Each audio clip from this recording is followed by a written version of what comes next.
Okay, I think we'll make a start and people will drift in as they come. Hello, everybody. My name is Stephen Miller. Welcome to RRR in Conversation With. Today, our very special guest is John Barry, and he's going to be interviewed by Sorcha Ní Cheallaigh. I've just got a few kind of points I want to make. I know you're not here to kind of listen to me rattle on, but so I'll keep it really brief. RRR is a project called Reimagine, Remake Reply.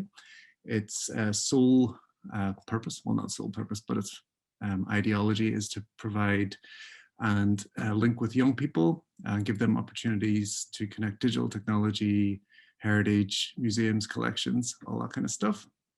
Our partner organizations are NERV, National Museums NI, NI Museums Council, and NI Screen. So many acronyms to remember.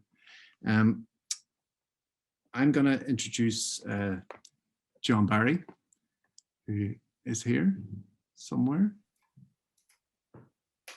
Hey John, how are you? I'm grand. It's Friday. We're almost at the weekend. We're all in great form, I hope. Friday is probably the best day to kickstart a revolution, no? Absolutely. You'll get your intro, a proper intro in a second, I'm sure, because I want to give a proper intro to Sorcha Ní Cheallaigh. Sorcha is one of our fave participants, I guess, on RRR. I think you've been involved for about a year now, and I think the impact you've made on the project is nothing short of sensational. Sorcha is involved in our mental health steering group and helped us curate and coordinate our very first mental health festival towards the end of last year, and it was exceptional. I'm not going to keep talking because I'm kind of really excited to see what you guys do with this. So without further ado, RR in Conversation with John Barry.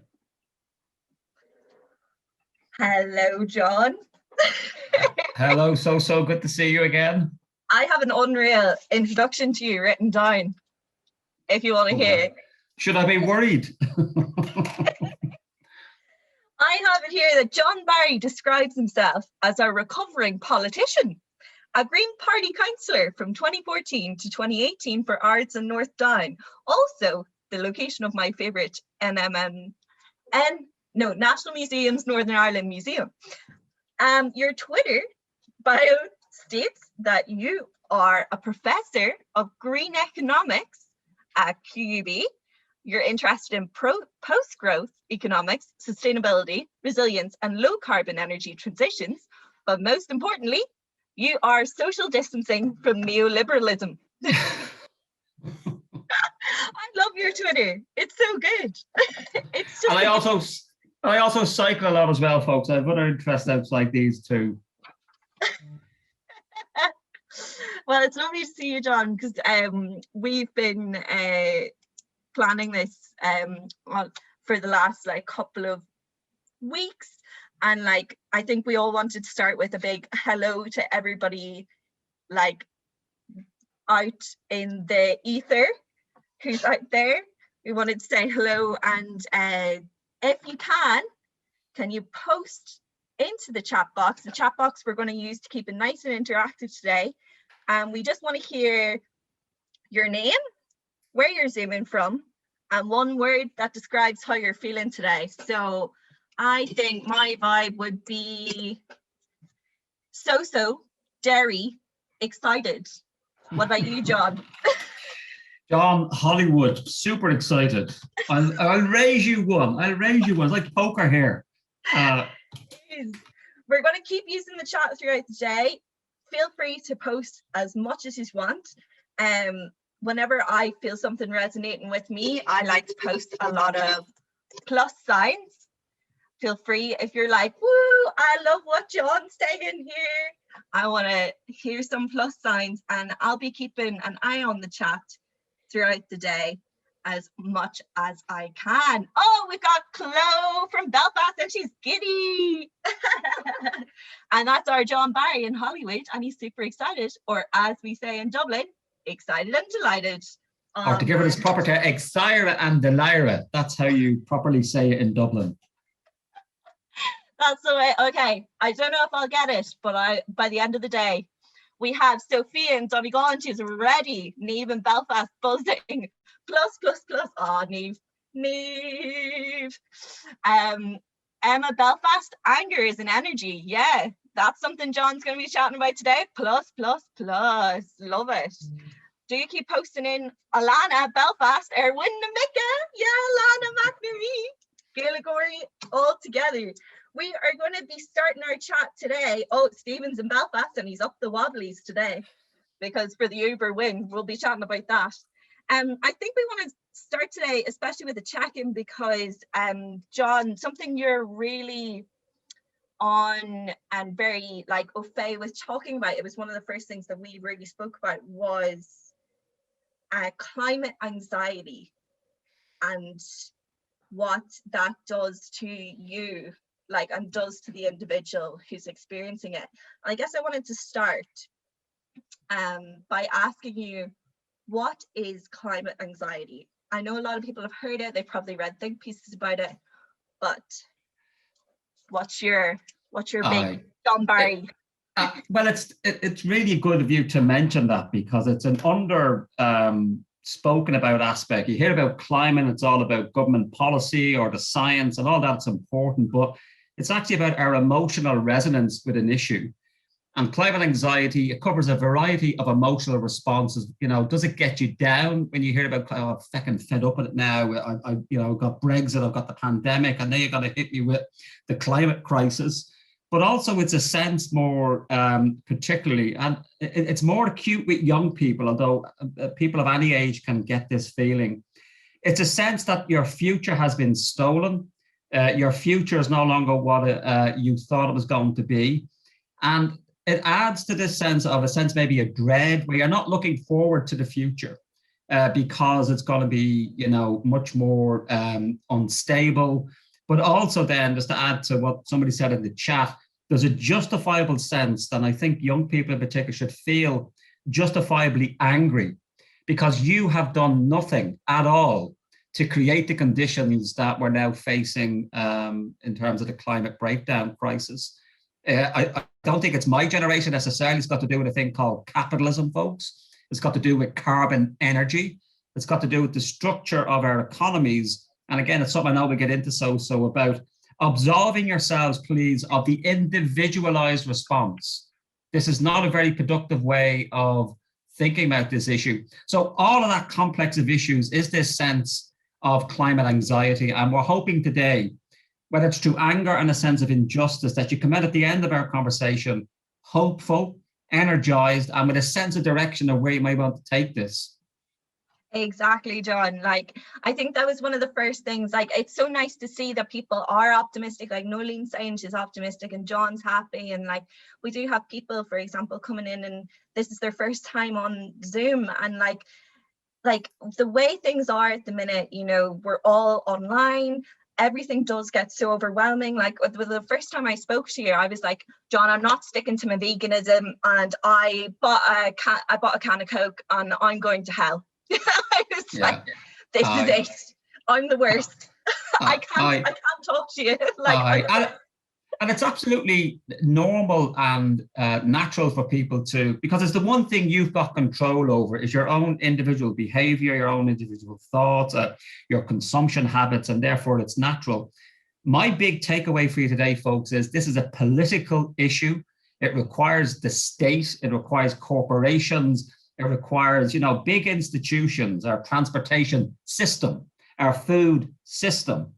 And that's my academic research I've been doing now for many decades on my own activism, is to say that fundamentally the climate crisis is also an opportunity. It's about creating a better way of life if we deal with the climate crisis.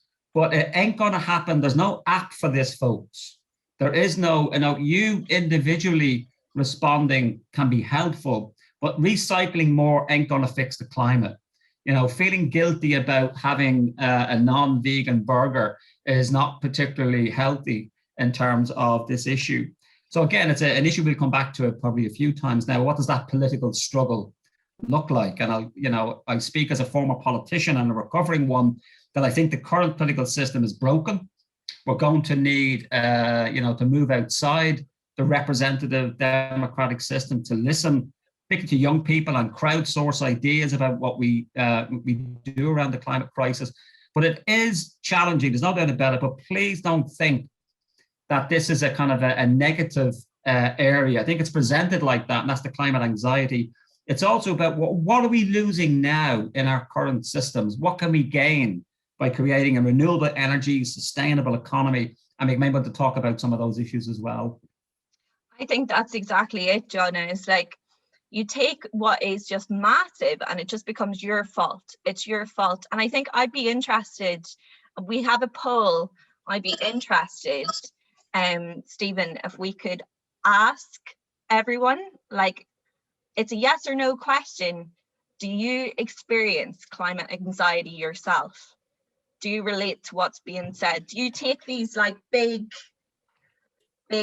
feelings and do you feel them deep in? Because it is something so real. And I feel like, John, what you're really touching on is like, we don't have a lot of choice in our day-to-day life. Like if I am on break from like a 12-hour shift in a restaurant, and the first thing I have is a can of Coke from the shop and a sandwich in a plastic container, there's sort of very little I can do about that.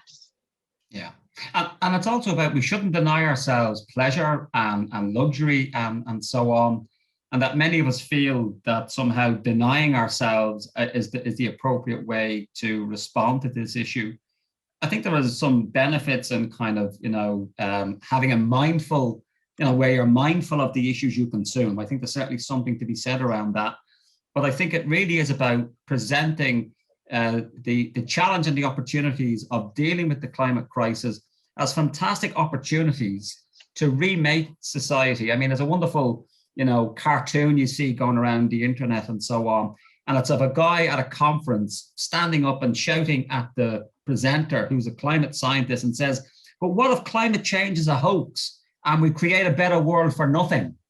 And that's what we should be seeing, is that it's a better world that we can create in dealing with the climate crisis, and not see this as a kind of a negative, sacrificial perspective. Exactly. It's not about me denying myself a bottle of Lucozade Sport. That's not what the Green Revolution's about. It's about all the, yeah. It's about, imagine, here's of the many quotes I might come up with today, there's a wonderful Scottish novelist called Alistair Gray, and he's wrote a novel called New Lanark, and he has a wonderful phrase in it. He says, work as if we're in the early days of living in a better society. That's the work we're involved in terms of dealing with this issue. The first part of that work is to educate yourself, and don't simply accept what I'm saying, or so and so on, eloquent and brilliant and energized as we are. We have opportunity, particularly now with the internet, make up your own mind, but education has to be the first step in an awareness of what is the issue, and then see, well, how do I fit in? What fits for me in terms of my life, my energy levels, and my networks and so on. So education is always the first step in terms of making any positive change. Yeah, and John, in terms of education, there's 84% of people on this call, and they say they've experienced climate anxiety. It's a high number. It is a real intensity, and that it's something that we spoke about as well, where sometimes whenever you bring it really onto yourself, and in educating, you just say, well, I'm not doing enough, and I'm not doing enough, and you end up just putting your head in the sand. You just give up. But I think what you're talking about is very much like, no, we gotta educate, agitate, and change. Like, we gotta get angry. Like, I feel like that's one of the things, like, I'm angry about Dalriaden and the Save Our Sperrins. Like, I'm angry about that, and there's no point in me saying it's hopeless. I deserve to feel angry about it. I think there's something about recognizing your emotions and like not just feeling hopeless. I think you're so right, and I think it sort of leads on to something I wanted to ask, and it's the individual versus sort of like a societal change. And it's, why do you feel socialism is so important to the Green Revolution? Well, it's a very complex issue, and I'm unabashedly a socialist, which many people don't really understand. It simply means sharing the wealth and the income and the jobs in society more fairly. It's about saying that things like education and health should be free. It shouldn't be based upon your ability to pay, but your academic ability and interest are going to go to university. It's about saying that there are certain aspects of our lives that should not be commodities. If you get ill, the healthcare you need should not be dependent upon your income. So there's a lot more issues I could talk about. That's the basic issue, is to make sure that people's needs are met, that we actually share more equally the wealth in our societies. And part of the reason why I think socialism is an essential part of this green transition we need to make is that our current system is based upon economic growth and increasing more production in society. And it's incredibly mal-distributed. You know, a lot of the wealth and each time we produce wealth, we're creating more ecological damage. It's going to the elite, it's going to a minority in our society. And think about it, even in Northern Ireland, we're a fairly rich society, but the problem is that the wealth is all where I live in North Down or South Belfast.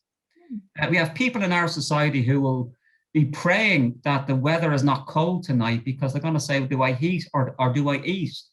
And yet we have other people with lots of wealth, which they don't know what to do with. That's the, if you like, the socialist message is, why is it that we have so much wealth over here and we have people dying here of needs? We have people dying homeless on our streets. Why aren't we using our resources more effectively? And that would mean we need to make less demands upon the planet. If we share our goods that we need more equally, we will not need to engage in such what's called ecocidal. You've heard of suicide. Well, ecocide is where we're basically destroying life on the earth. And that's what our current capitalist system is based on. Because I'll just finish by saying it's not only growth and uneven growth that's our problem in our society, it's also based upon burning fossil fuels. So it's the second C. So we have carbon and we have capitalism, and they're the two things that we need to address. That is so absolutely on the point, because one of the exercises we wanted to do with everyone today was, and it was something John came up with, it's like fossil fuels are everywhere. It's a game called Fetch, and you have say about, we're going to have like 60 seconds and look around your home, your room, your flat, your office, and see if you can see something that hasn't been made or transported using gas or coal. And I'm going to sing the countdown theme song. And you have until the end.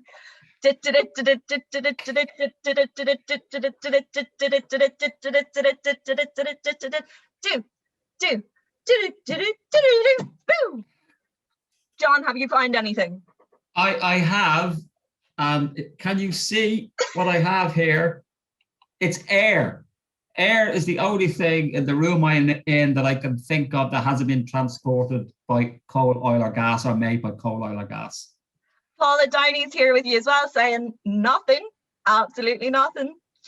My first thought when we played this the other day was, I was like, paper, and then I was like, no, like, so like the factories that make the paper, like like transporting the paper from wherever it's being made in whatever factory, it's now usually China, and that's a far way to go, like, and it's like it's a really useful exercise to get. It's a good party game as well. You can play with your family and friends. And the point, and I've been doing this for the last 20 years, asking that question, and it's to get people to really understand our lives, our ways of life, the everyday things we take for granted, are based upon, sadly, a form of energy production, fossil fuels, which has now become a net non-benefit to society. It's causing climate change. I mean, everything from, you know, contact lenses, the synthetic fibers of my jumper, everything, our food, if you have some, you know, lunch you're going to have, it's maybe coming wrapping in plastic. If you cook,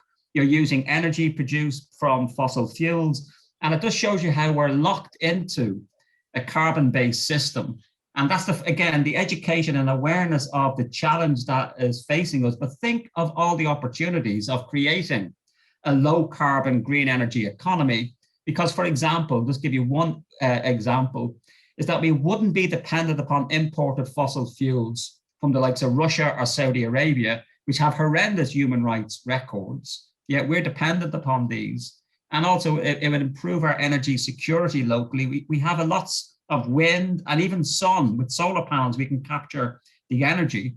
So for me, that's the advantages of the transition, is to relocalize our energy production and create more energy security, because energy is the basis of modern life. If you don't have access to electricity, your life is not as good as it otherwise be. Ask the millions of Americans in Texas now that are, without electricity because of their ridiculous carbon-based centralized electricity system.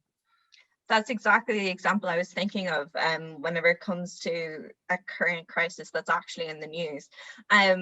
Not something that is quite funny though is Campbell Clannabogan said, "I have a dead bat which I find near home." Stay local. Fair enough. The only other one in the years I've been doing this, that in terms of something that hasn't been transported, if a fly was to come into your room or something like that, you could say, okay, but these are really minor. We're back to that issue that the shampoo, the conditioner in your hair, if you wear glasses, clothes, food, fiber are all dependent upon fossil fuels, particularly with food. We forget that from farm to fork, by rights, our food should come dripping in oil.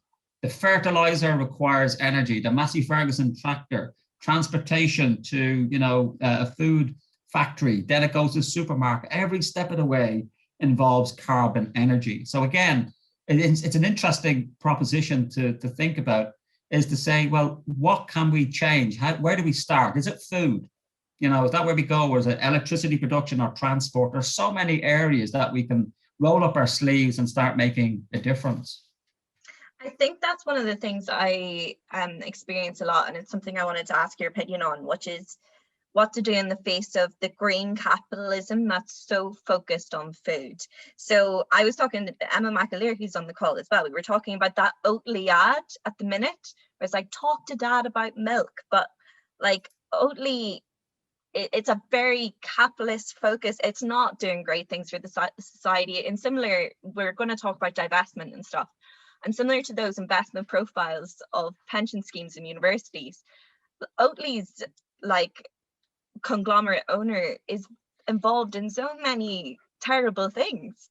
And like, I drink Oatly, like I'm saying that, and I do drink Oatly oat milk, but it's this sort of like false sense of security that you get lulled into in the face of green capitalism, veganuary, and like all these small plant-based things. Like I keep hearing like the vegan market is worth so much money, and I guess I just wanted to ask you, like, what do you do in the face of all this, where you're being clearly manipulated, but you also want to do better? It's so hard. Well, in one way, and again, I'm not saying everybody's going to agree with how I'm going to respond, but to me, this is monetizing guilt. This is about commodifying and making money off the back of people's sense, oh my God, the planet is, burning. I need to do something. What am I going to do? Okay, I'm going to go buy a Greg's vegan sausage, whatever other brands are available. But to me, a more insidious part of this, a dangerous part of this kind of green consumerism, is its class basis. It's only the guilty, educated middle classes usually that are the ones who can afford electric cars, solar panels, to buy, ethically produced, clothes and so on. And don't get me wrong, I think there's absolutely, if you can do that, you should, but let's not be under any illusion. If you're a working class mom, stay at home, you're either on welfare or in a low paid job, how in the name of God can you afford to live this kind of green, sustainable life? And that's a really big problem that we have to, introduce another C. So we've had carbon, we've had capitalism, but we also talk about class. And class is an underestimated element of this transition. We should be looking for policies and ideas where everybody can benefit, everybody gains. I mean, that's the idea of nobody left behind. And certainly people shouldn't feel guilty. Guilty, and I speak now not just as a lapsed, but a completely collapsed Catholic. And Catholics do big on guilt. Guilt is not a very positive motivation for doing anything, actually. And we need to find positive ways of getting people to change and to see through the green consumerism while even engaging in it. I'm not saying, oh, never go and do these things, but be aware that this is not going to be the full solution. So it's almost like you can justify engaging in green consumerism only if, A, you're aware of it and its complexities and contradictions, and you're also committed to more political action around it. Think about it. Why should we have an economy where we are producing unsustainable, labor exploiting forms of goods and services? Why do we have an economy where children in the global south are effectively indentured, laborers, being paid a pittance to produce cheap stuff for us to buy in the West? And again, I'm not trying to make people feel bad, but that's just the reality of our global system, is that if something is really cheap, folks, when you go to a store and so on, ask yourself, why is it so cheap? And two good things to think of is somebody being exploited, they're not getting a decent wage, or is the planet being exploited as a result of it? And that's the issue of, again, being mindful, being curious, and to satisfy yourself. Again, don't accept just because of my beautiful, dulcet Southern Irish tones and I'm a professor and so on, that somehow what I say is the truth. It isn't. It's my view, informed, I think, by academic analysis and so on. But please make up your own mind. I mean, there's a lovely phrase: trust those who seek the truth, question those who say they found it. And that's a good piece of advice. I'm just typing that into the chat. I've been trying to quickly type down these great phrases that you're putting out, and I'm like, I didn't get it down to put into the chat. So trust those who seek the truth, but doubt those who say they found it. But doubt those who say they found it. I think you're touching on something as well that was a question I wanted to ask as well. Like this guilt that we feel individually, we should be turning it into an anger towards the systems that are failing us. I feel like that's the real thrust that you're talking about here. Like, it's failing us. It's not that we're failing, it's failing us. Like these big factories and like huge wealth, like I'm thinking of fast fashion, which is always one that people might need to think about. I feel like fast fashion and food are the two that we're really pressurized on, because it feels like that's where you can really make an individual choice to be better. Yeah. But as you said, like there's many times, and I'm sure a lot of people on the call can relate, you've gone to the shop, the vegan option is like £5. Like I remember once trying to buy a pizza, and it was cheaper to buy a pizza with chicken on it than to buy just a margherita pizza. I don't know why. I don't know why that was. And it's that it is like a huge, like when your back's against the wall, it's like in any situation, you're not gonna splash out that like 10,000. And it didn't say anything about the conditions that chicken was raised in. I mean, that's the point. I mean, there's a reasons why abattoirs don't have glass walls. If we were to actually see the conditions of production, not just of food, but of most of the goods that we enjoy in the global north, where we live in Europe, if we were to actually trace back the process, the supply chain, as it's called, to the point in China or Indonesia or Iran or whatever, many of us would not be morally right in the head afterwards, I don't think, if we knew the conditions. But of course, when you see the shiny ads, all you see is the shiny product, and you don't see often the exploitation. Like even, for example, with oil.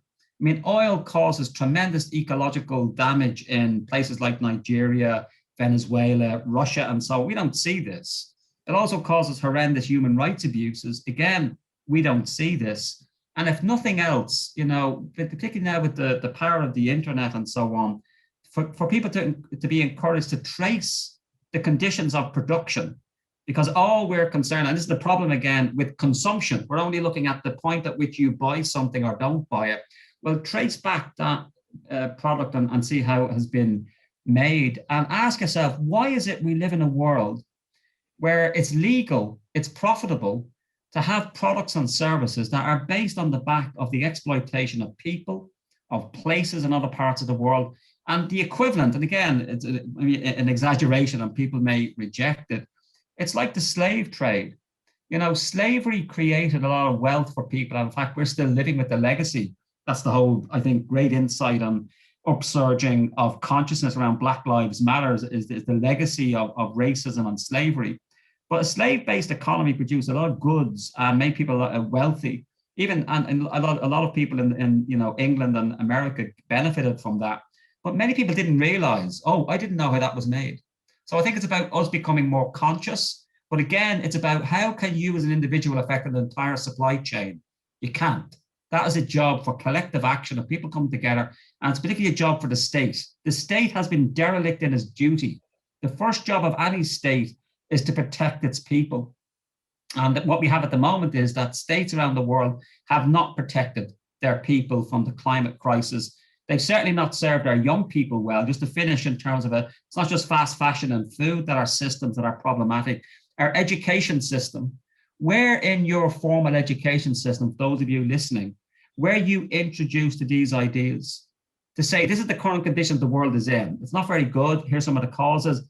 We're not saying we have all the solutions, but at least educate yourself. I think our education system itself is not fit for purpose. We need to be encouraging our young people to be aware of these issues, to empower them with the tools. They can make up their own mind. Again, I constantly emphasize, I have very strong views. They are not the only views out there. You have to make up your own mind about these issues. So I do think there's an education reform that's needed around this.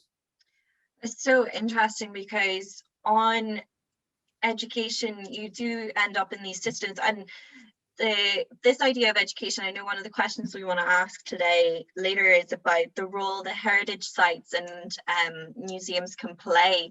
And I think you're like in this green revolution, I think you're touching on, a load of books just fell off my table anyway, but I think you're touching on something which is these gross injustices that would have been like just sort of shielded and like pushed into a historical perspective and is like detached from capitalism in a way that makes you feel like they aren't related. You feel like civil rights isn't related to consumerism. Like those two things are separate, but actually they, as you said, they're really connected, because the amount of wealth that was made for like a select group of people from the slave trade and from the current like different systems, even university systems, like how much money people, like even in the COVID current rent strikes that are happening. I think it's interesting. I think like, as you're saying, demanding, we deserve to demand better. Like I know in the chat it's saying, you know, like someone has said about how it's cheaper to fly between Scotland and London than travel by train. And you should have the choice to make the ecological decision you want to make, not by monetary means. I think that's something that you're touching on that like means a lot to me, and I'm sure a lot of people, that like we are stuck. We are pushed into just like receiving and taking what is made most available to us, whether that's Primark or McDonald's or, you know, flying instead of a train. But it's very much like pushed on us and not a choice that we are actively making. No, it's like at either end of the spectrum. The poor sell cheap, so they sell their labor cheap in many parts of the world because they have no choice. But also the poor at the other end of consumers have to buy cheap because that's all they have available to them. And that's why there should be a sense of anger, a sense of injustice around why have we created a world? There's more than enough wealth in the world to meet everybody's needs. Nobody should go to bed in our societies hungry. Every person who wants to go on to further education or an apprenticeship should have it. We have the wealth. The problem is it is mal-distributed. It's a system that's based in terms of benefiting a minority in society. And that's what makes me a socialist, makes me angry to think just for a personal reflection, I was the only person. I'm from working class North Dublin. You ever see the film The Commitments? That's where I'm from. And I went to university in the 1980s. And I was the first person from my housing estate to go to university. I wasn't the smartest kid in my class. I only went to university because my dad had an accident at work. His income went down, which meant I was eligible for a small grant, which was then only for a year. But how many people in my community at that time were lost that could have been providing great solutions to COVID for, technology and so on? Now, don't get me, they went on, they did other jobs, again, painters and brickies and so on, which we need. But my point is that they didn't have the choice. The issue is about giving people the choice, and we are losing great opportunities by not having a system in the economy whereby choices are more available for people because they're being removed from economic compulsion. So therefore we can add, if you like, that issue of carbon, we can add the issue of capitalism, we have the issue of class, but also I want to mention another C, just reflecting on what you just said there, so of colonialism. We are living with the legacies of extractive colonial empires which benefited many of our societies very unevenly. Just look at this, the whole issue about statues around many of our countries, or the fact that some prominent, even within, for example, in Ireland, in Newry, there is a statue to a prominent Fenian from the 19th century, but actually he was a pro-slavery. So he wanted, Irish liberation from Britain, but actually he was pro-slavery. And so it's a very complicated past. And I do think there's an intersectionality of the injustices of colonialism, of racism, of class, are intimately connected with how we deal with the climate crisis. And that means, on the one hand, oh my God, it's even more complex now than I thought at the beginning. But on the other side, it gives you lots of opportunities of where do I fit in here? And that's so there's so many places you can roll up your sleeve and dig in and do what you can. So to see this complexity is, at the one hand, it could be quite overwhelming, and that's okay. Let that sit with you and go away and see, okay, my God, it's so complex. And then say, okay, which bit of it do I think I can make a contribution to? That's it, exactly. It's not a case of like, you need to take it yourself and learn the history of absolutely everything that's ever happened. You can just pick up what can be learned in the moment. This is what I feel worked in this movement, and it's all about direct. I know one of the things we were talking about was Extinction Rebellion and direct action, and that we're both huge fans of direct action. I guess one thing before we go on is, could you explain for everyone what direct action actually is? I was just thinking of a definition and I was like, do I even know what it means? I just know that I go and I occupy something. So just before I answer that, so if you're interested in the statue I mentioned in Newry, it's the statue of John Mitchell, who was a very famous Irish Fenian, and a very complicated story there was about slavery and so on. So to give it its proper name, it's non-violent direct action, and it's key that it's about going beyond the usual voting, and it's even sometimes going beyond just simply protesting. It's about occupying factories. It's about occupying universities who are continuing to invest in fossil fuels. It's about people with pensions like me, old people like us have pensions. Is my pension scheme investing in fossil fuels? So a direct action approach would be to, go and turn up to the annual shareholders meeting, disrupt it, try and, get a bit of media coverage around it, up to engaging in actions like, Extinction Rebellion. That's been controversial in terms of some of the actions I think were very counterproductive, like stopping people during rush hour in London from using the tube. Not a particularly smart idea. Disrupting fossil fuel companies or financial institutions.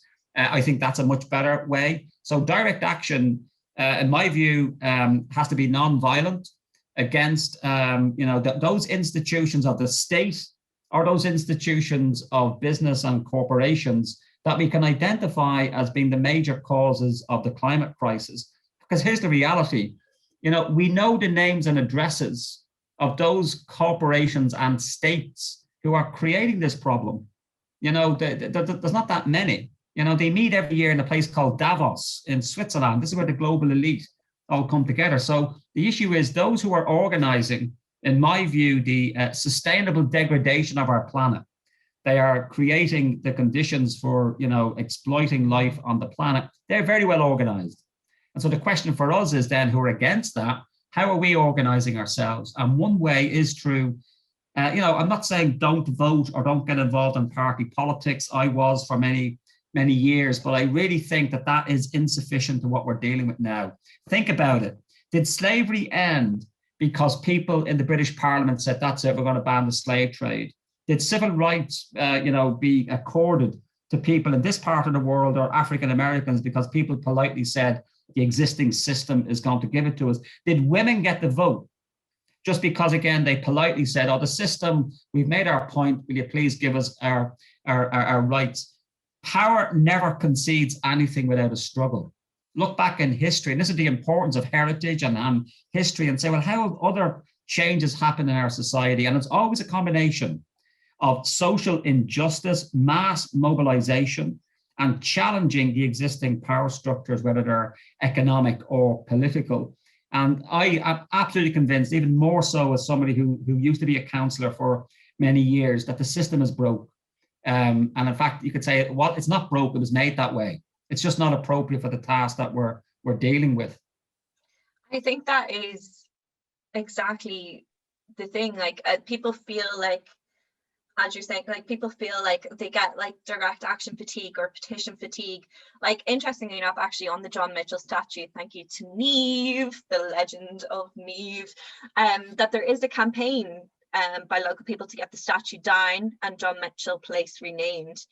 And yeah, so people can get involved in these grassroots campaigns. Like grassroots campaigns, I think people see them as so far away, but like grassroots campaigns always have to start somewhere. The school strikes, like even Extinction Rebellion, it starts with a group of people meeting with a shared cause. And it's like, it is so different. It's such an interesting thing, because I think people talk about all these puzzle pieces do need to work together to achieve the maximum change, but it is so hard, especially with things splintered at the moment, to feel like you can keep doing it and keep signing petitions. People feel like, yeah, but it's just another petition, but really, like, petitions they're bureaucratic nightmares sometimes, yes, but like they're so important to the process of change. Yeah, they are, and you should view these actions as like exercising a muscle.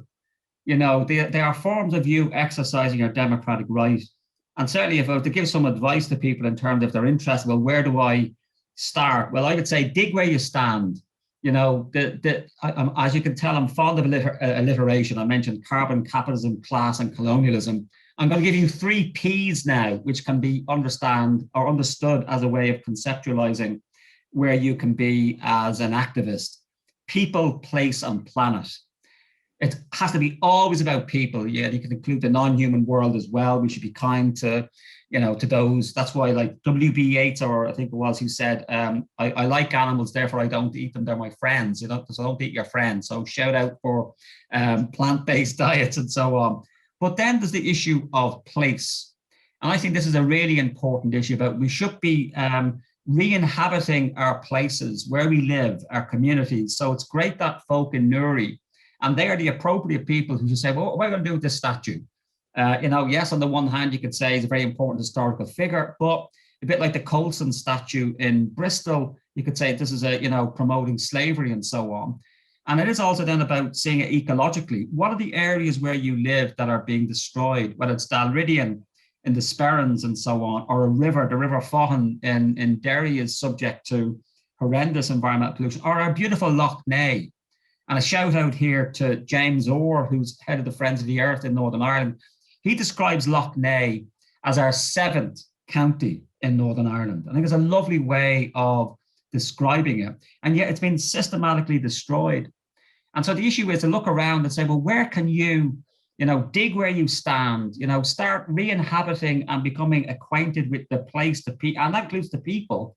And that's why I give out a shout out as well, just giving a shout out to James Orr, but somebody who I've been extremely, in awe of, and some of you may have heard of him, is Dara McAnulty, who's a beautiful, young author based in South Down who's written a fantastic prize-winning book called Diary of a Young Naturalist, where it describes him falling in love, being aware of his local area. And I think that idea of place is something a bit like your individual consumer actions. You have a lot more agency in your local place. It's very hard to think, how am I going to change the planet and big systems? But you can do something about a local park.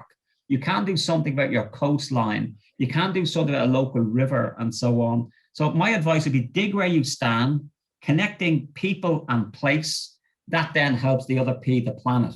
It's always an old green slogan of acting locally but thinking globally. And I think the generation of young people coming through now, certainly from my experience as an educator for the last 30 years, they already had that global consciousness. They already had that sense of connection. But I think often that is not the appropriate stage, if you like, or level to be active at. It's to be much more local. And then again, it's like a muscle. You know, activism is like a muscle. Love is like a muscle. Empathy is like a muscle. And these are the emotional dimensions of what it is that we should be doing. We should be falling in love. And that can also be based on anger, because often anger and that sense of injustice is based around this sense of empathy and love. It's the most powerful force in human evolutionary history. It's not war, it's not weapons, it's actually love. It's the power. That's what justice is. It's love in action. And what injustice is love denied. That is just, yeah. I always think that the emotions of love and anger are so innately linked, as you said, like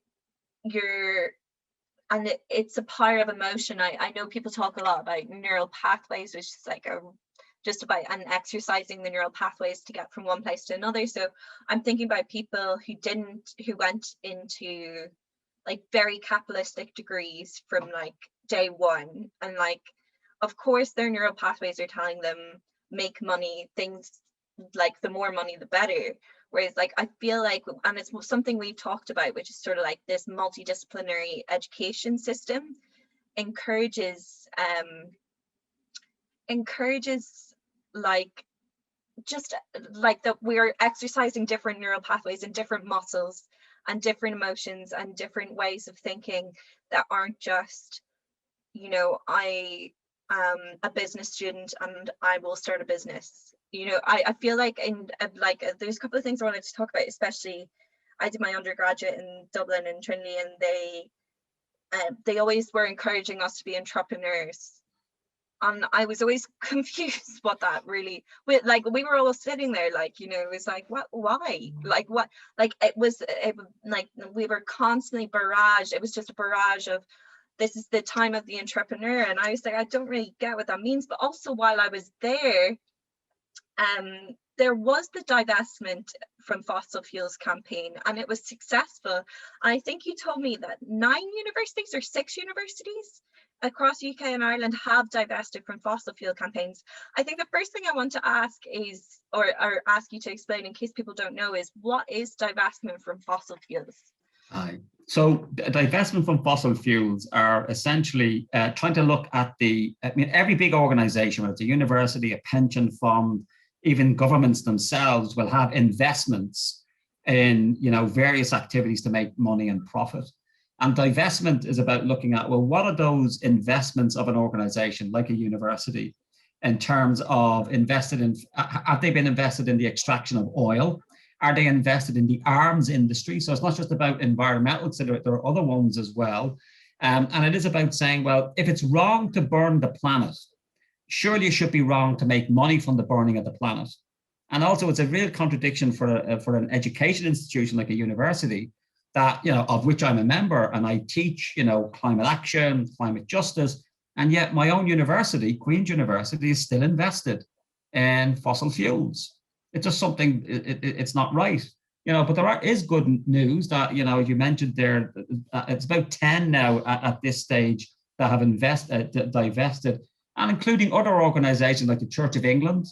Certainly, I think, you know, there are other organizations that are also looking at this. And so that it's about essentially withdrawing the money that we're currently investing in wrecking the planet And we're going to use that then to invest in renewable energy, invest in insulating people's houses. So it's about divest to reinvest. That's the whole point of it. Yeah, it's such a brilliant movement. Like, it, especially just, it's almost like a mini socialism of like, okay, this money is being misused. I want to use it properly. And that is brilliant. I think one of the things, we were talking a while ago about multidisciplinary education. I think the main issue we've spoken about is that it was something you brought up and I thought it was so interesting. And it's this idea of like, you don't study economics. I feel like a lot of people, like coming from heritage backgrounds, like an arts backgrounds, like, no, I didn't do a module on economics. Maybe I should have done a module in economics. It wasn't offered to me, but it's this idea that I should be excluded from the conversation, and my opinions and lived experiences need to be excluded from the conversation because I don't know what I'm talking about. I know that was something we spoke about, and I guess, I just wanted to lift the lid on it because I loved what you had to say. I remember you called it something like, it's a little bit like it's almost, I hate to use the fascism word, but it's a bit fascistic.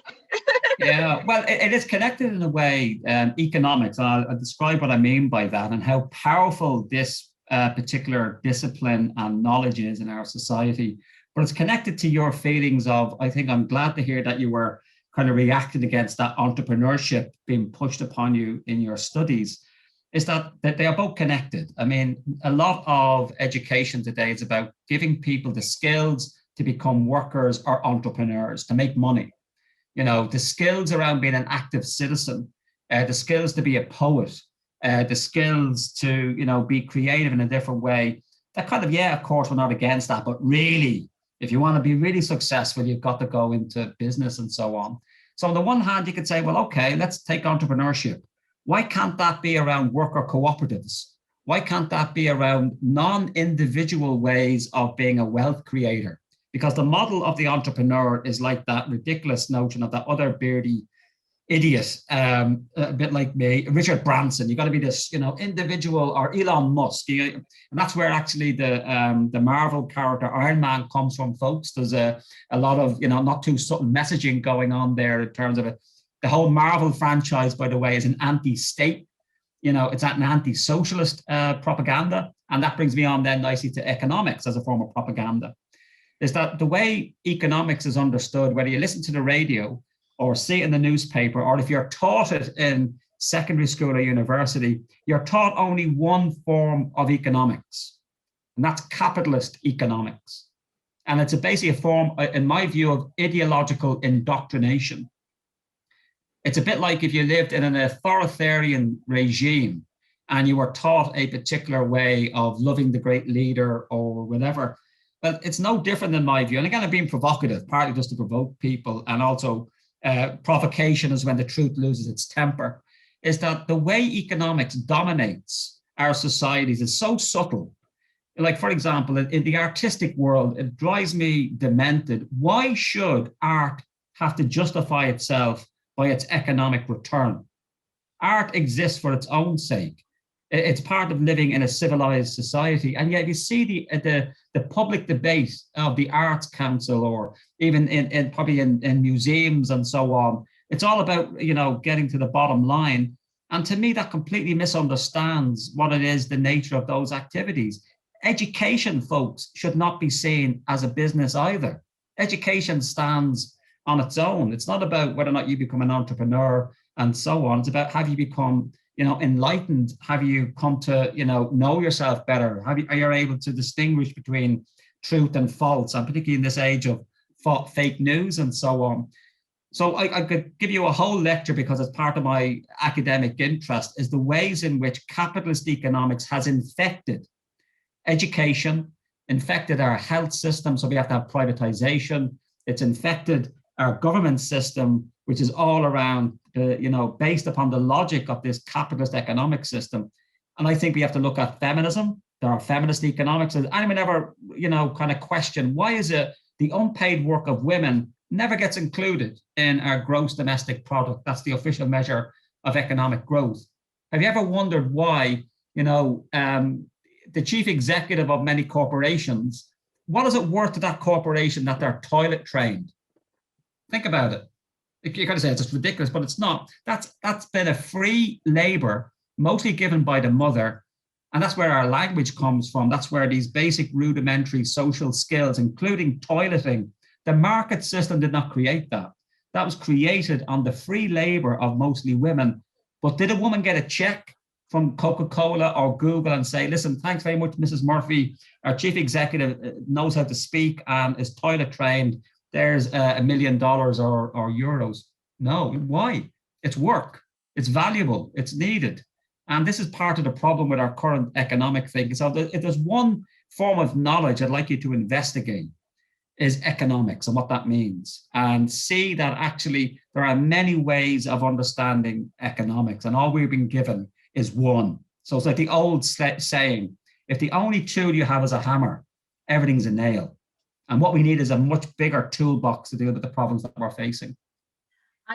So interesting, just on that, Emma Campbell posted in there saying early years parenting is described as being economically inactive. I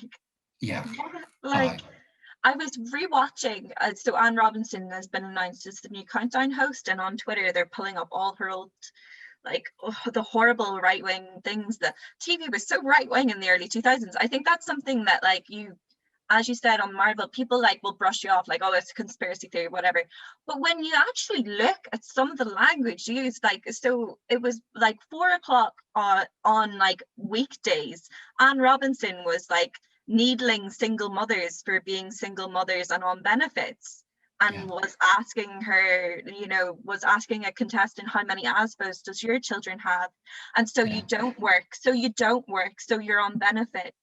And it brings us to that question of the economic living wage. I know there's here, it says about following Bhutan and measuring success against gross national happiness instead of gross domestic product. And we have been conditioned to think money is the be all and end all, and that wealth is much more than money. And I think that's exactly what you're sort of getting at. And it's we deserve a national living wage. I think that's something that we're told we don't deserve it. It's a very American ideal, especially in this exceptionalism, in the way that they don't give their cashiers seats. I was reading about that recently, because you need to stand, because you need to work hard for your company. And it's so madly interesting to think actually workers deserve things. I know we were talking about the Uber win this morning, for the workers, and I've just been smiling all day. Yeah, I mean, some good things can happen on a Friday, and that was through collective action. There's an example of how collective action can get results. But to go back to your Anne Robinson issue, it really brings out the class nature of our society and the subtle ways in which popular culture, the media, and so on are perpetuating the myth. In America, it's like the welfare queens. It's Skivers and so on, or Benefit Street, that I think that was an awful Channel 4 program. And yet what goes missed completely is there's a lot more damage done to the world by the malfeasance and criminal activity of well-paid executives in financial institutions. They cause much more damage. And yet the focus of our media is on people on welfare. And here's the thing, most people don't realize that, can anybody name it? Put it in the chat box. Can anybody name me, what's the biggest proportion of our welfare burden or our welfare payments in our society? What do you think it is? If you listen to the media, it's welfare, people on unemployment benefits, in sink estates and so on. It's actually pensions. The biggest portion of state welfare payments goes to pensioners. It's so very little or much less go to actual people who are unemployed and so on. And yet, if you were to listen to the media and popular culture, it's almost like our welfare crisis has got to do with people who are unemployed. It couldn't be further from the truth. And therefore, we have to ask ourselves the question, why is this? Why is our media, our popular culture reflecting back an inaccurate vision of reality? And I would put it to you that that's ideology at work. It's ideas in the interest of power. Is that the world that we see and are being presented with is not the world that actually exists in terms of, that's not about being conspiracy, is that the world that we're presented with in the media or even in the formal education system masks exploitation, inequality, class, gender, racial, transphobic, you name it, it's all there. And that's why I think, again, before you make up your mind, open it, educate yourself on these issues. I think that's, you've made a really good point to me, like throughout this call and also before, of just like education is more than also just what is like taught to you in school, is personal experience. Like what you need in a movement like this is multifaceted personal experience. Like you need as many perspectives, as many like understandings of a moment in time. I do want to just point out some of the really funny answers to the what is the biggest cost on the welfare state. Stephen says Tories. Niamh McNally says politician flights. Ted Cruz. But I think I also want to, there's a couple of questions there's a question also on hydrogen as an alternative to fossil fuel. And I think I'll touch on that actually first before moving into heritage sites. And Kathleen O'Donnell wants to know, John, do you have a view on hydrogen as an alternative to fossil fuel?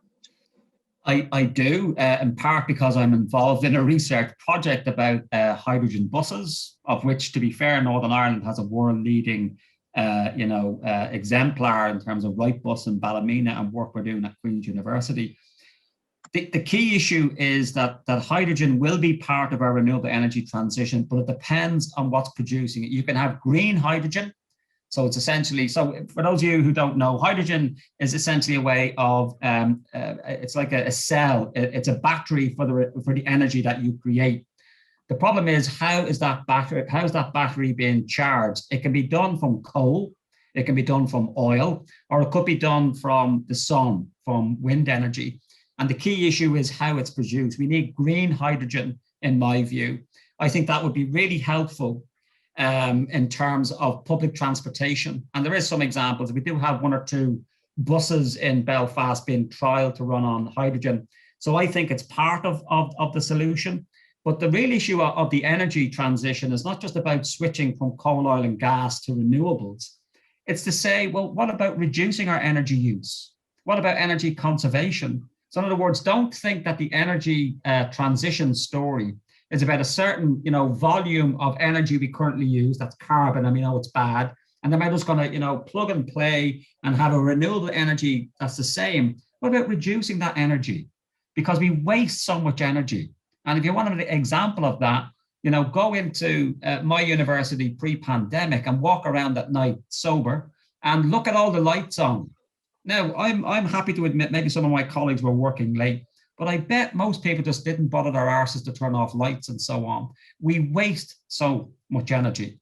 And in case you're asking, I have to keep these on because they remind me of the good vibes from Christmas. This is me holding on to a bit of light in the context of the darkness. So again, the takeaway from that is that we should consider energy conservation, energy reduction, energy efficiency as indeed much more important parts than simply looking at hydrogen or solar and wind and so on, which I'm a great fan of.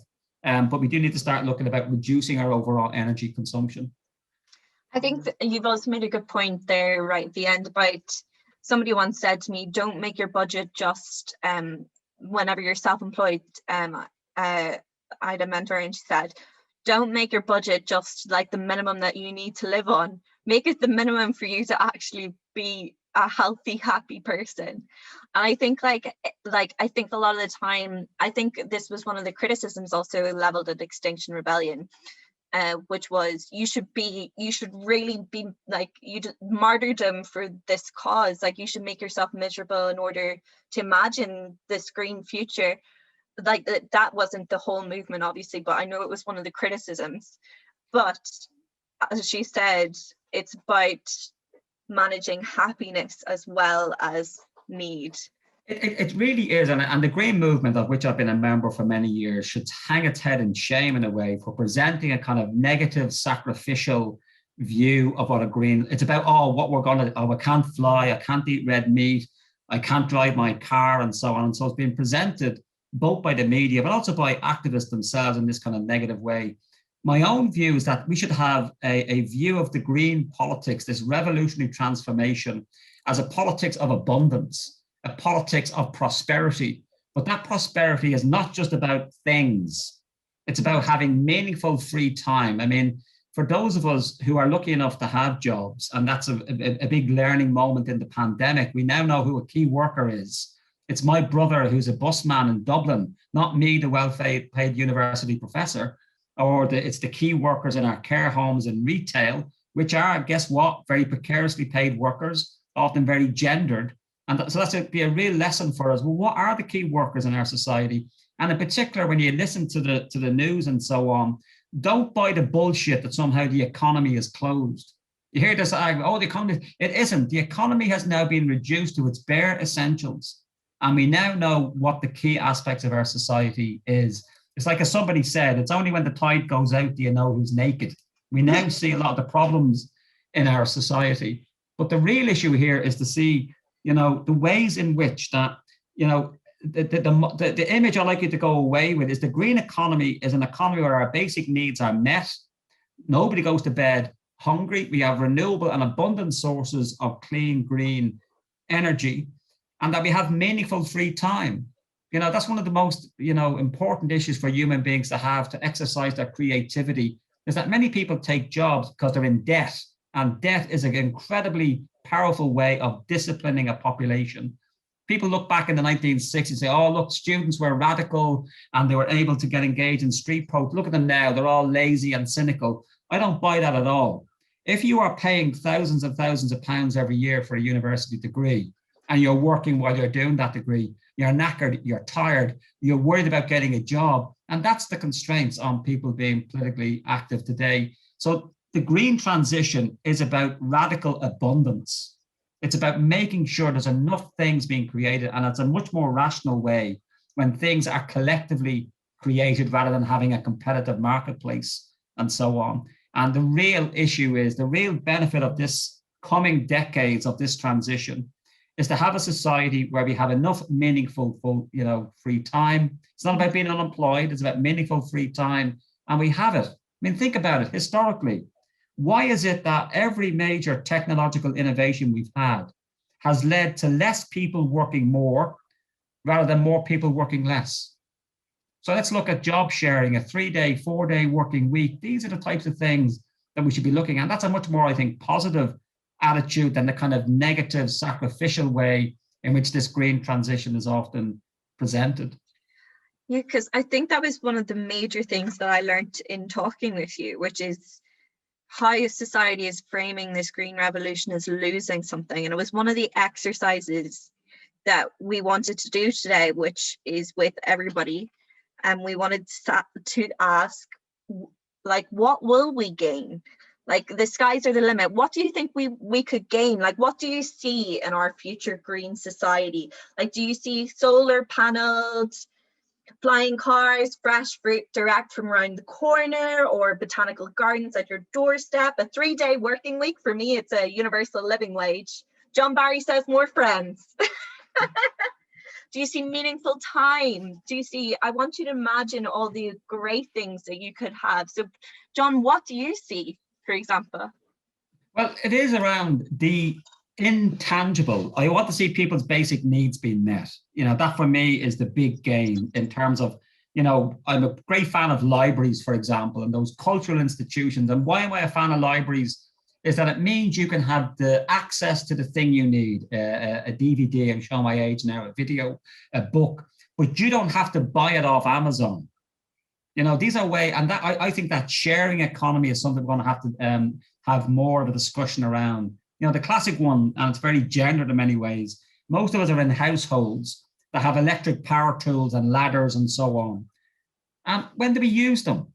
We use them a couple of times a year, and then we use them really badly and have to get in a professional to, you know, correct what we've done wrong. Why don't we follow the great example in East Belfast, which is I think the island of Ireland's first tool library. So you don't have to buy a ladder or an electric power drill or whatever. You go like a library and you pay a deposit, a small amount, and you use it and give it back. And that's the type of thinking we need. And that to me is the essence of elements of what I would call socializing consumption, sharing consumption is part of what I see that this transition would enable. The other thing is that if we free ourselves of the compulsion of more productivity and growth, we can actually begin to introduce democracy into the workplace. In other words, we can start saying that, you know, a workplace is not just about minimizing labor time to get the maximum of output, because the maximum of output now no longer is the main objective. Why can't we have worker democracy? Why can't we? Have you ever thought about it? Why should democracy end at the factory gate? Why indeed, for those of you who are students, why should democracy end at the classroom door? Where, if you're a student, have you been given the chance to co-design what you want to learn? It's been given to you. And yet we, you know, for most of our citizens, speaking in formal education, you're not asked your view about what it is you want to learn. And then we expect you to come out informed about taking decisions around politics. You haven't had the training. So my view would be, how do we socialize consumption so we have more sharing of the things we need, universal basic services, public transportation, and so on. And then how do we democratize production and education? How do we bring democracy, which of course is our big thing in our society? Well, we live in democracies. Well, the reality is, if you're a worker, you live in a despotism. When you're a worker, you go in, you've got no choice about what time you turn up. You may have to wear a crap uniform like I did when I worked in McDonald's as a student, look like a stupid sailor. And so you have no choice about what you wear, what time you come in. You're under the rule of a management or a boss. That's not a democracy. That's authoritarianism. So the issue here is there are much more possibilities if we, you know, remove the tyranny, as I would call it, of economic growth, of consumerism, and so on. And we begin to see that there are more creative opportunities in collectively organizing how we make things and provide things. Because often the solutions are in the room, allowing workers, or indeed asking students, what is it you would like to learn? I think we would get some fantastic, innovative ideas out there. The collective genius of our people has not even begun to be tapped into. Yeah, due to the focus on you're an individual entrepreneur. Why would you work with other people? I think you're dead right. We have some beautiful things that people are saying about their image of the green future. Hannah, love you, Han. A stronger connection to the planet and its ecology. Less of the things at the moment that are deemed important, but in the grand scheme of things aren't, like consumerism, dependence on emerging tech, etc.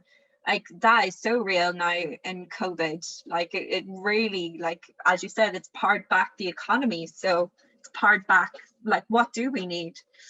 And Lena wants to say, end to systematic animal abuse, access to growing our own food. Yeah, I love that. Free education, social and health security. And we have Neve says, pedestrianized areas and open areas in cities, parks and gardens, places for gatherings and protests. Yes, noticeably, they are always trying to reduce the places that you can gather to protest. I noticed this in Trinity as well. Paula Diney says solidarity and people power. What do you think about those, John? I think they are wonderful, and it's an example of what I'm talking about. Of the space that's being created today is the kind of empowering, crowdsourcing spaces I think we're going to have more of, both in terms of the politics of what we're talking about here, but actually within our education system, that these much more collaborative co-creation opportunities, because particularly young people today, which is why I'm a great believer in lowering the age of voting to 16, and fair play to Wales and Scotland, they're going to do. There absolutely should be a campaign, and there is. I know some parties have supported it. Is that young people are much more informed than certainly I was at 16. They can take responsibility. They do know what the issues are that they need to confront. That idea that was mentioned by one of the people in the chat box of public spaces, absolutely vital. This is the whole idea of taking back the city. The city is for us, no, not for private corporations. I mean, you know, the example I often use with my students is Victoria Square in Belfast. That looks like a public space, folks, because you got your cool Apple, and then you got, you know, the cinema and all the rest of it. But that's a private space. And you that is the issue. We've privatized so much of our public spaces that we need to take back the city to serve the people, not just for protest, but for partying. Again, we need to have that positive pleasure should be part of what we're talking about here. It shouldn't all be, condemn the evils of capitalism, absolutely. But it should be about having fun. So although it's a flippant line, we may want to say so. So you and I are trying to get people who are listening in. Let's put the fun back into fundamentalism, and actually begin to see that anger is a power and it's an energy. There's hope in agency. You can get depressed in thinking about this issue. It's too big. What can I do? But actually, it's also about saying it's through action. I think we've allowed like a muscle to atrophy. We've allowed our muscles of activism to decline. And the more you activate those muscles through agency, the more we can see that we can make a difference. It's not your fault. If you join up together with others of a like mind, you see that collective power. That's the only thing that's ever made a damn bit of difference in the world, is collective power of people mobilized by a sense of injustice and a sense of making things better. We deserve better. And particularly just to finish this bit of rant, the context of the pandemic should be seen as, let's not go back to normal. Why in the name of Jesus we want to go back to a system that wasn't good for everybody, was wrecking the planet? So let's not go back to normal. Let's build back better. Let's build, a different type of economy and society that's inclusive, that's fun, that's able to give the things that people need to those that need them. And I go back to this fundamental issue. Our problem in our society is not scarcity. You get this scarcity, we can't pay the unemployed because there's not enough money. Our problem is not scarcity at all. It's maldistribution. The things that we need are not distributed correctly. And it's a basic human principle. Surely we would all agree that you meet somebody's needs first before you fulfill a luxury. Meeting people's basic needs for food, for love, for shelter, for companionship, they are much more important than the luxuries that are promoted to us in our advertising, consumer society that we live in. I think that's it. We deserve better, John. I'm aware of time, so I'm going to invite Stephen back to open the floor, if that is okay. Are you ready, John? We've got a couple of questions. Deadly. Get your helmet on. That's been amazing. Like 60 minutes to listen to you guys, and my hat just appeared on my head. Like it is. I am ready for a revolution after that. Yeah, I think there's a few questions we've got. I know we are short of time, but like it'd be good to get people's questions addressed, as many as we can. Sorcha, if you want to. Yeah, we've a joint question. Sophia has raised it and Emma's raised it in the Q&A function of people being already active, but they want to be more involved, and what groups they can create or join locally to organize for further change. I mean, where do you start? Because this issue is so big, it's a bit like water. It flows into everything that we do. For example, if you're a member of a faith community, well, what would Jesus drive if you're a Christian? And so, or Muhammad, blessed be his name. If you are living a life based upon faith principles, that's usually around stewardship of God's creation. And are we doing a good job of it? So what is your faith community doing on this issue? If you're a member of a sporting organization, whether it's a GAA or football, well, what are they doing on this? Because they are very powerful in our communities about, getting people to think in a different way. Never mind their actual use of food, of carbon, of energy, and so on.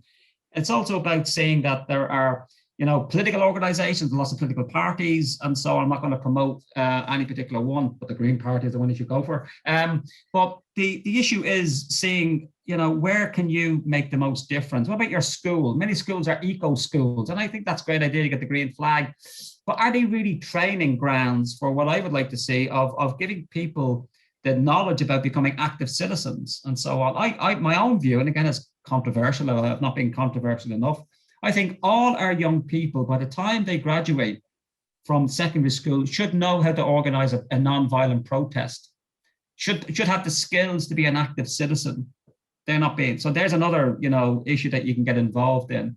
There's also fantastic organizations. I already mentioned, Friends of the Earth here in Northern Ireland, who have done a lot in terms of protecting places, whether it's Esperance or Lough Neagh and so on. There's a wonderful new organization that's pushing in Northern Ireland for a climate change bill.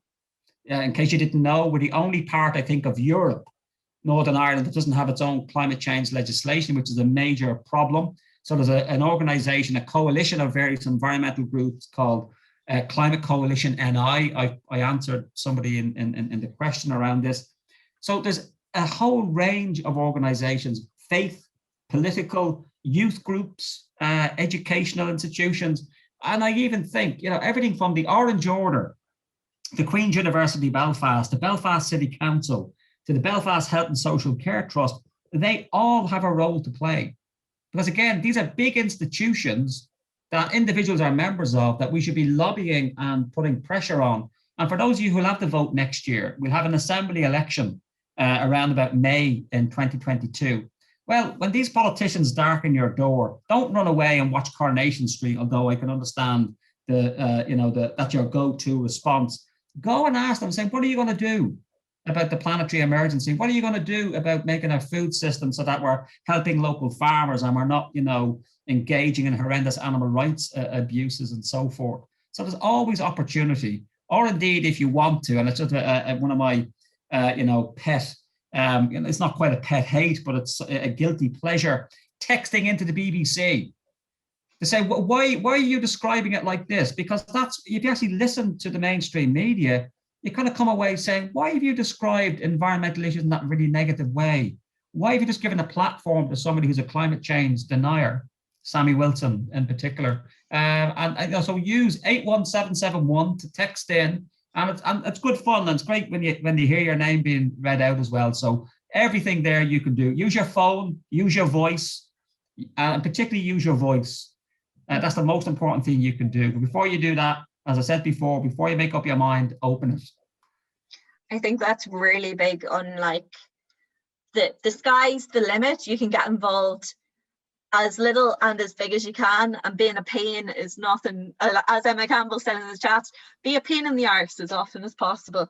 I wanted to add to that as well, as somebody who's I don't have the same experience.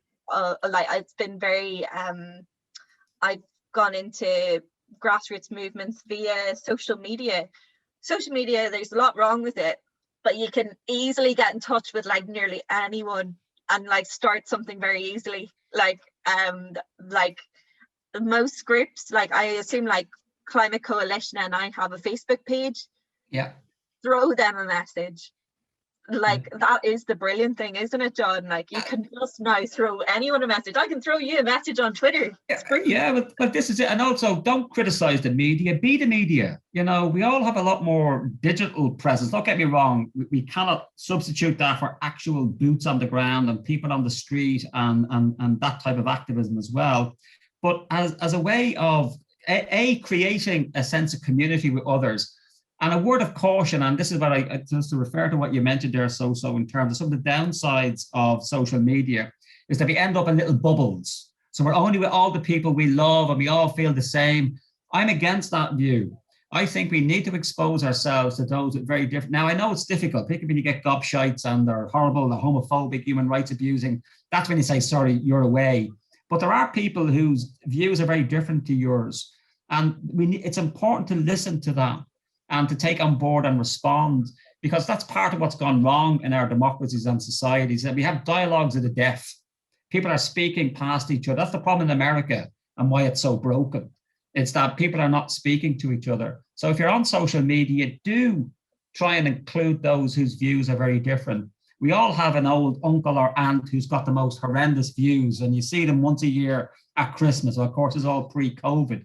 Now, I think there are ways we can gently say, sorry, Aunt Lily, Hitler wasn't a great man, really. Do you not know? This is from my own personal family history, give you a sense of what was going on in the Barry household in Dublin in the 1980s. But we should listen respectfully to those that hold very different views and respectfully disagree with them and say, where's your evidence? That doesn't make any sense. And without slagging them off, that's the problem in our society. It's a very male way. We personalize the issue too quickly. And we need to play the ball, not the player. And to go back to the shout out to Emma talking about being a pain in the arse, you've actually just channeled George Bernard Shaw, who said this. He said, the reasonable person adapts himself to the world. The unreasonable person adapts the world to themselves. Therefore, all progress depends upon the unreasonable. So we need to be unreasonable. And super intersectional.